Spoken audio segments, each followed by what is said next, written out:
Et si la montée de l'or venait de Tether? Selon Jefferies, le géant du stablecoin achèterait des quantités énormes d'or et rivalise désormais avec les plus gros détenteurs. Bienvenue dans la revue journalière d'OKX. Ce contenu est une communication d'OKX à but pédagogique et ne constitue pas un conseil en investissement. La banque d'investissement américaine Jefferies a déclaré que Tether, l'émetteur de l'USDT, qui est, je le rappelle au passage, le stablecoin le plus capitalisé avec environ 184 milliards de dollars, a acheté des volumes significatifs d'or ces derniers mois, resserrant l'offre et influençant le sentiment. D'après Coindesk, la banque a estimé que l'émetteur de stablecoin détient désormais au moins 116 tonnes d'or, ce qui le place parmi les plus grands détenteurs au monde en dehors des banques centrales. Le rapport indique que la croissance continue de l'USDT, la hausse des bénéfices et la position pro-or de Tether pourraient maintenir un niveau élevé d'achat. Selon les données de gold.org, la Grèce et la Hongrie ont des réserves similaires avec 114 tonnes et 110 tonnes d'or respectivement. Le Qatar a également des réserves très comparables avec 115 tonnes d'or. Toujours d'après Coindesk, une petite partie des réserves d'or de Tether sert à adosser son stablecoin or, le XAUT, à hauteur de 10%,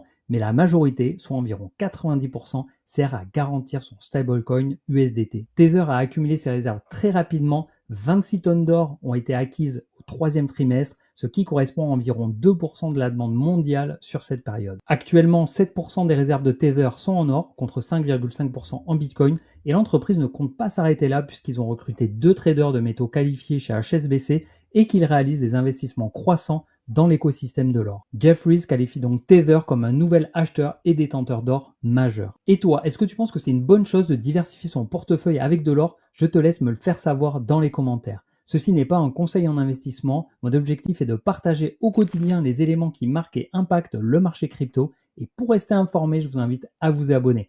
Portez-vous bien et à demain pour une nouvelle vidéo de la revue journalière d'OKX. Ciao.